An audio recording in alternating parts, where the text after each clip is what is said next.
Kalian baru tahu juga kan kalau Sadako itu sebenarnya. Halo teman-teman, balik lagi di Simple Knowledge. Di video kali ini teman-teman, kita akan membahas seorang wanita berdarah Jepang. Kalau kalian mendengar wanita berdarah Jepang ini, kalian pasti punya pikiran Maria Ozawa.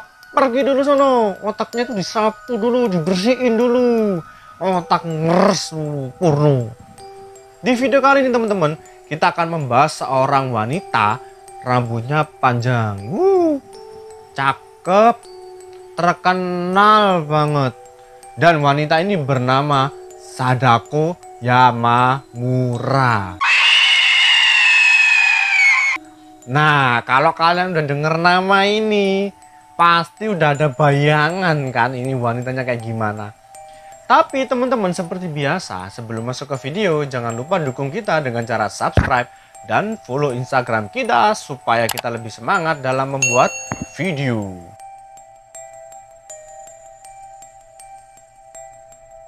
Jadi teman-teman, Sadako Yamamura ini adalah seorang wanita yang lahir di Sashikichi di Pulau Oshima, Jepang. Jadi bapaknya itu bernama Heihachiro Ikuma yang bekerja sebagai asisten profesor psikiater ya di Tokyo. Terus ibunya itu bernama Shizuko Yamamura. Jadi ibunya ini adalah seorang paranormal. Jadi Sadako sendiri ini adalah nama yang memiliki arti anak yang murni, teman-teman. Jadi untuk lebih jelasnya nanti kita akan jelaskan di background story-nya ya. Jadi teman-teman, Sadako ini terkenal karena dia adalah seorang onryo atau seorang hantu pembalas dendam. Ya bisa dibilang dia itu semacam hantu penasaran yang mengejar korban-korbannya, teman-teman. Jadi Sadako ini digambarkan hampir mirip seperti Miss Kuti, teman-teman. Jadi rambutnya panjang, terus pakai baju putih gitu ya sampai ke kaki gitu, ya kan hampir-hampir mirip kan. Jangan-jangan kalau di Indonesia ini Sadako jadi inem, teman-teman. Jadi seorang pelayan atau pembantu rumah tangga yang meninggal kemudian menjadi hantu penasaran yang membalaskan dendamnya. Dari awal Sadako muncul sampai sekarang, cara membunuhnya itu selalu sama, teman-teman. Menggunakan metode Nensa. Apa itu metode Nensa? Nanti bakal kita jelasin. Makanya tonton videonya sampai habis, teman-teman, biar kalian tahu apa itu Nensa.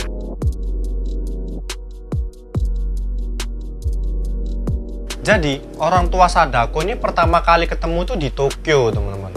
Jadi pada waktu itu tuh ibunya Sadako tuh mengalami migrain yang sangat parah. Jadi katanya orang-orang sih migrainnya itu ada hubungannya dengan kegiatannya sebagai seorang paranormal itu tadi.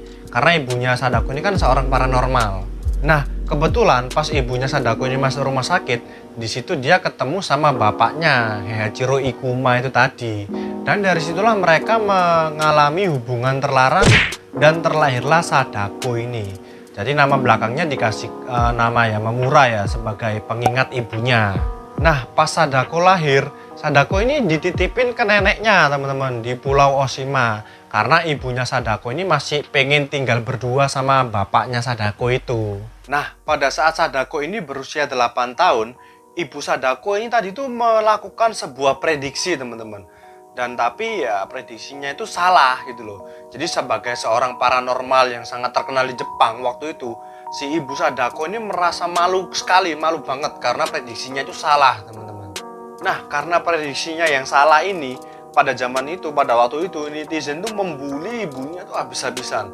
Bahkan dibilang paranormal palsu, teman-teman. Biasalah ya, kayak netizen tuh kan mulutnya nggak bisa diatur ya, ngasal aja, ngawur aja kalau ngomong.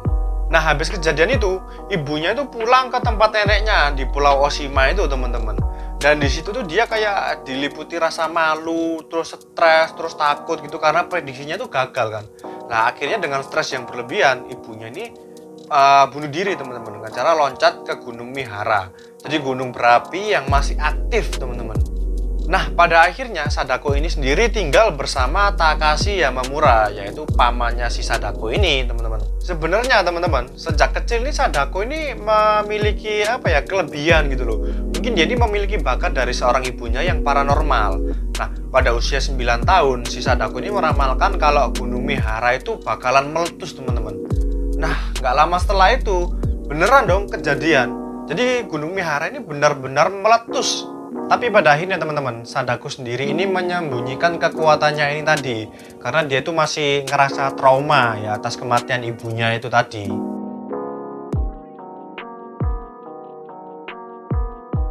Nah, pada saat Sadako ini lulus SMA, dia itu mendengar kabar kalau bapaknya itu kena TBC parah banget teman-teman. Jadi pada saat itu Sadako langsung pergi ke Tokyo untuk menemui bapaknya di rumah sakit. Jadi teman-teman, pada saat si Sadako ini jenguk bapaknya tadi, dia ini ketemu dengan seorang cowok yang bernama Jotaro Nagao. Jadi si Jotaro ini tuh terpincut dengan kecantikannya si Sadako ini. Nagao ini akhirnya mendekati si Sadako dan berujung dengan pemerkosaan. Jadi si Nagao ini memperkosa Sadako teman-teman. Tapi pada saat melakukan aksi bejatnya itu, si Sadako ini menemukan keanehan pada tubuh si Sadako ini. Jadi meskipun Sadako ini memiliki wajah dan tubuh yang sangat cantik dan feminim banget, ternyata si Sadako ini memiliki penyakit atau sindrom yang bernama insensitivitas androgen. Jadi teman-teman, Sadako ini sebenarnya adalah seorang pria. Namun bijinya ini teman-teman, dia itu nggak tumbuh secara sempurna. Jadi kalau dilihat dari kasat mata, itu alat kelaminnya itu kayak alat kelamin perempuan gitu. Tapi di dalamnya itu ada bijinya itu tadi teman-teman. Nah, kalian baru tahu juga kan kalau Sadako itu sebenarnya seorang cowok. Nah, karena kelainan genetika inilah dia mendapatkan nama Sadako, yang artinya anak yang murni. Jadi dia itu tidak akan bisa pernah berhubungan seks gitu loh teman-teman. Jadi hatinya itu bersih, murni gitu loh. Karena rahasia Sadako ini diketahui oleh Nagao tadi yang memperkosanya. Jadi si Sadako ini marah akhirnya dan terus dia tuh menyerang si Nagao ini teman-teman. Tapi ya ternyata si Nagao ini lebih kuat daripada Sadakonya. Jadi akhirnya Sadako ini dihajar sama si Nagao terus dibuang ke dalam sumur teman-teman. Sebenarnya sih Sadako ini hidup ya pada saat di sumur itu. Cuman dia itu akhirnya mati karena kelaparan, karena dia minta tolong juga nggak ada yang datang gitu loh teman-teman. Faktanya si Nagao ini ternyata mengidap penyakit yang mematikan yang bernama smallpox atau cacar air yang sangat mematikan. Nah, pada saat si Nagao ini memperkosa si Sadako tadi itu, si Sadako ini ketularan penyakit smallpox ini tadi teman-teman. Di detik-detik terakhir kehidupannya Sadako ini, ternyata dia itu akhirnya sadar kalau dia itu merasa tertular ya, merasa ketularan penyakit smallpox tadi itu teman-teman. Dan akhirnya si Sadako ini saking dendamnya, dia itu akhirnya memutuskan untuk membalas dendam dengan cara nensa. Jadi metode nensa ini merupakan metode yang memungkinkan Sadako untuk memindahkan kekuatan dan pikirannya ke dalam benda. Dan benda yang dipilih sebagai benda keramat yang kemudian dijadikan media untuk membalas dendam oleh Sadako ini adalah sebuah videotape teman-teman. Jadi dengan kekuatan supranatural dan penyakit smallpox yang diderita si Sadako ini memindahkan penyakit smallpoxnya itu ke dalam videotape teman-teman. Jadi siapapun yang menonton videotape itu tadi akan tertular penyakit smallpox. Jadi kemudian si korbannya ini akan berhalusinasi ya. Jadi salah satu ciri-ciri penyakit smallpox tadi. Dan kemudian korbannya ini akan meninggal di hari ke-7. Jadi ya, seperti yang kita lihat di film-film teman-teman. Setelah korbannya menonton videotape itu, dia akan mendapatkan telepon dari seseorang yang misterius dan mengatakan kalau hidupnya itu tinggal 7 hari lagi. Dan setelah di hari yang ditentukan tadi itu, akhirnya si Sadako ini keluar teman-teman. Keluar dari sumur, keluar dari TV, dan kemudian membunuh korbannya. Sebenarnya itu adalah halusinasi akibat penyakit smallpox tadi loh teman-teman. Nah, cerita pada hari ini sampai di sini dulu ya teman-teman ya. Sebenarnya Sadako ini banyak ceritanya teman-teman. Jadi backgroundnya itu macam-macam teman-teman. Cuman kita ini membahas salah satunya. Tapi kalau kalian suka, kita bisa kok membuat video yang membahas background Sadako satu persatu khusus buat para penonton Simple Knowledge. Jadi sekian video kita hari ini teman-teman. Jangan lupa dukung kita terus dengan cara like, comment, subscribe, dan follow juga Instagram kita supaya kalian nggak ketinggalan di video update berikutnya. Dan see you on the next video.